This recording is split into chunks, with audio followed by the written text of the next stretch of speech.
Good afternoon, everyone. My name is Dr. Agape Kapasa.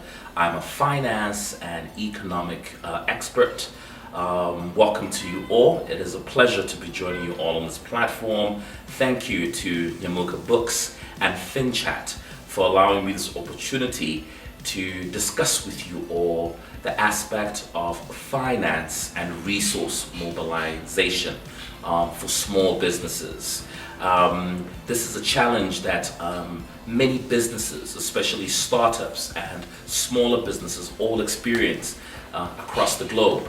So what we'll be speaking about today will be aspects and methods and ways in which, as a startup or as an SME, how you can increase your business capacity, increase your resources and the capital in which you are trying to mobilize in growing your business to the next level, especially when we're looking at the African context, or what we call emerging economies. So the first thing that we have to look at is, why do people get into business? The first aspect we all know why we get into business is for the purpose of making a profit or making money. We all dream of being millionaires or reaching a certain higher turnover as our first priority. You might also, the second thing that you look at is introducing a product either that has not been on the market before, and therefore you want to introduce something new into the market, and therefore you believe you can increase your profits that way. Or you might actually be entering an existing market that already exists, and you're just bringing something in a market where there's already competition. Now, the reason I bring this up is that the way in which you obtain funding, let us start with capital, is not always money that is required. So let's start with an example, a simple example. Let us say that you would like to begin a service industry, because remember, there's two types of businesses. It's either you are providing a service, which does not need an intangible product, or number two, you are basically giving out a product, a physical product that you are trying to sell. So those are the two first things we're going to look at. So first, let's look at the service industry. How would you get finances and resources if you are in the service industry? So let's give an example. Let us say that you want to be able to give, your job will be basically, let us say, will be teaching. And you want to offer that as a service. You want to teach economics or business studies, and that is the service that you want to do. And you have no capital, you have no place or premises from which to operate, and you have this great idea. And the idea already has value. The moment that you have a business idea, you already have value. So the question is, how do you now raise the capital? Right, so the first thing that people think of is that money should be the first aspect that you need to raise. But it is not only money that you need to raise. You also need to mobilize skill and labor. It might also be the assets that are required, such as the computers, the software, the teaching material, and even gaining maybe other lecturers or people that will help your business or your service business to grow. So the first thing that you need to look at is, okay, what do I need? So you first draft obviously all the needs of your business. After you've drafted those ideas, you need to now look at the size of the market in which you are trying to push forward to. So a lot of startups usually ask and say, okay, but how do I now advertise or sell my idea to potential investors, such as banks? Now, you must remember that as a startup, it is very difficult to get people to believe in your idea, because firstly, they do not know how well you will operate. They don't know how serious or motivated you are as a business person or woman. So what I would advise you to do is to mobilize your resources or your finances from within a small circle. That is within your immediate circle. That is whether it's within family or close friends or people that might have been referred to you. Remember that do not only be looking at the aspect of finance as what you're looking for, but also look for investment from people who can offer you a skill. An example would be, you might approach a university, for an example, and say, I am looking for lecturers who would be able to help me in my idea of a business school. So if you have a service industry, you can actually look for people with the skills that you need who are willing to invest in your business. And you can actually do an agreement of whereby investment or payment to these people that are providing these skills will be given much later, and terms of agreement can then be made. Apart from looking for finance, when you have the group of expertise, ensure that you have a documentation that shows the skill set or group of people that you have mobilized. This also partakes to the product industry. So for instance, if you want to, for instance, buy items of products, let's say from China, and sell them, let's say, within the local market, and you want to come into the import and export business, but you'd like to build a portfolio that makes your business look professional, you obviously want to show the team of people that you have. Do you have finance experts within your business? Do you have people who understand international trade law? If you're able to show this on your portfolio, it is much more easier when we move to the second stage, which is now mobilizing finances. People want to know, who do you have on your team? Now, people look at this as something they don't consider. They just jump into, I need $3,000, I need $50,000, I need $1 million. But before you can even start asking for that money or for people to invest, what they want to know is, what's the quality of the people you have around you? And if your team is strong and your team has got the experts that they need, then people have more confidence in actually providing you with the financial backing or sponsorship that will help take your business to the next stage. So that's the first thing that we need to know. It is the mobilization of your skill team. Now, please remember something. I'll just give you a small example if we sidetrack here. If you look, for instance, in America, we have, I'm sure all of you know of Elon Musk. Now, remember, you might only think of him owning the company Tesla, which is the electric car company. But he decided that he had an idea, and that was to enter the business of space. And as you know, in America, NASA is in charge, controls that space. But he wanted to be able to build rocket ships.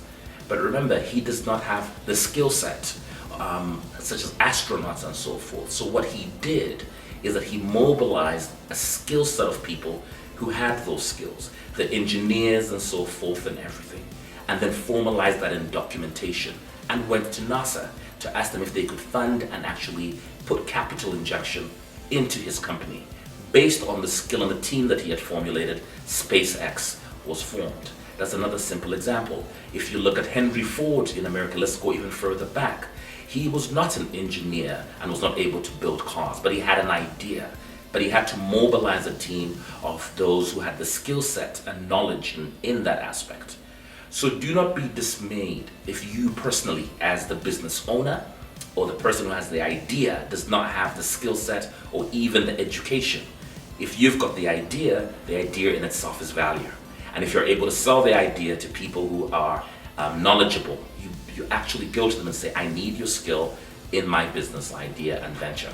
You then formulate a document that shows evidence that you have these people on board. We then move on to the next stage. This will be your resource and your tool in the battle of gaining mobilization. So now that you have your team and your skill set of people with the natural skills that are needed, you can then move on to the next stage, which will be now finance mobilization, which is now the money that is required for your business. So as we remember, you've now formulated your team. Now remember that when you are now obtaining capital, we must be careful in the methods that you are going to use to obtain the finances and capital. We all know that the biggest and most common method is obtaining of a loan, which is a common method. The other method obviously is offering people shares or a stake in your company in the benefit that obviously they will receive a dividend or a profit share from obviously being a part of your business. That is another aspect that you can actually use to obtain funding. But there's actually other ways. So let's look at the small parts. You are a startup, a brand new business. You now have the team assembled in order to make your business or your dream go forward. You now approach a bank and request a short-term loan. The first thing that the bank will want to see is the strength of your business proposal or plan. Now, here is an aspect that you need to understand. A lot of people feel like banks are not willing to sponsor startups. They actually are. The trick again will start with where we started at in the beginning. They will look at the strength of your team. If you're able to prove that you have a strong team, they will be willing to back you up, as well as how strong is your projection and the market that you're trying to penetrate. Remember that the obtaining a loan, you are trying to look for probably a non-secured loan, because remember, certain banks want something of collateral in order to give you that finance, which makes it a little bit tricky if you have no assets. In order to say, if I am unable to pay you back, this is what I can do. So you need to look at the various aspects of how you can go around that. The most common way that startups, or I would advise startups to actually obtain resources in, is basically shares. And this is the essence of whereby it's easier when you're able to sell your idea. So you could create, for instance, hire a place and have a presentation, and this has to be very professional in the way that you present your idea to potential stakeholders. And you basically indicate, if they invest in your business, the amount that you will give back, or the percentage. Let them know that you are looking at the long term. Do not oversell an idea in the essence of saying, after 2 years we shall make such and such. In reality, as a startup, you need to be very honest in the length of time it will take before you actually start making a profit. It can even take 6, 7, even up to 10 years before you actually start really making a huge profit. So looking at potential investors is another way of mobilizing resources. Okay, that is one method I believe that is even better than obtaining loans. When your business begins to operate and starts making much more funding, you then can start asking for loans, because now you have steady income generation coming into your business. This works for both the service industry and the product industry. The other method is obviously joint venture capital, that you can also look at as a method of actually mobilizing capital or finances. Now, this is a method that works very well, especially when we look at Africa, where we have companies that actually monopolize various industries. If we look at Zambia, for instance, when we look at household items, we all know that Trade Kings has a monopoly over that aspect. When it comes to soap, detergents, and so forth, they actually monopolize that industry. So in Africa, when we look at the SADC region, Southern Africa, or whether you're looking at North Africa, a lot of these countries have monopoly players or big players.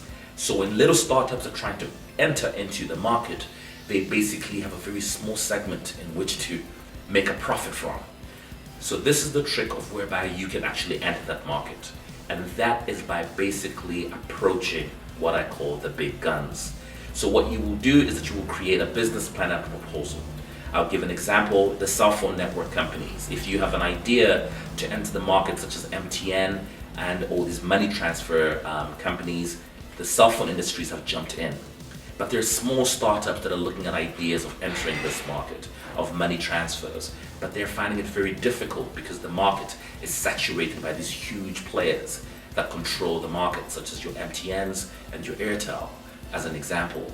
So now the question becomes, how does a small startup that wants to enter this space enter? One method is to actually partner with the large conglomerates such as MTN and Airtel, where you approach them as a small startup, but you must have an idea or an innovation that they are currently not utilizing. You might have an idea of penetrating the student market, and you might have an idea that they have not thought of. Ensure that your idea is patented or has been signed off by a lawyer, therefore protecting your idea from being snatched by these large corporations. Therefore, you now show them that you have an intellectual property or idea that they need, and without you, they cannot go ahead. Therefore, they are forced to partner with you. They have the capital, they have the infrastructure. You basically take advantage of that, and they become a joint venture capital with your company. Therefore, you've got the market already to your advantage. You have a large capital base which they'll give you, and you have a great start. When you reach a certain stage, you're able to break away and stand on your own.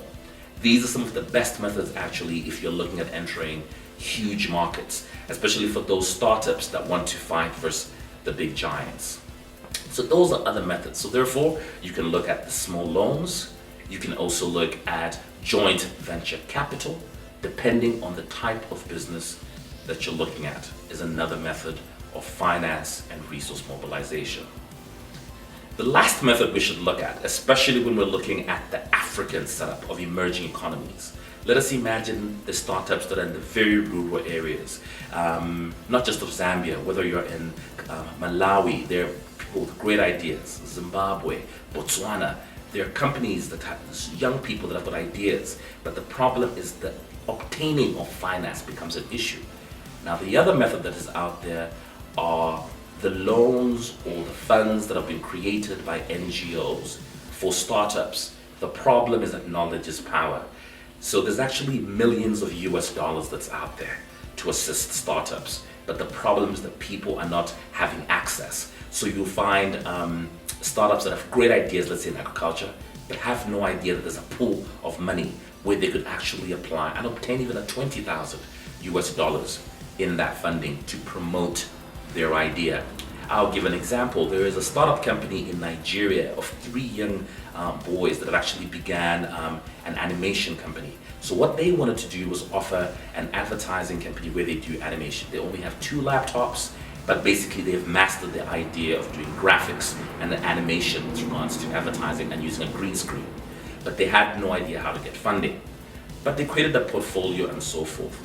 And they basically were able through rigorous finding out of information that there was a funding pool in America to promote people in this space. And they were able to obtain about 80,000 US dollars funding for this. And currently right now they have about 3 or 4 offices in Nigeria and Abuja, and they have international players actually coming to them to do the production of advertising when they're selling products within the African space.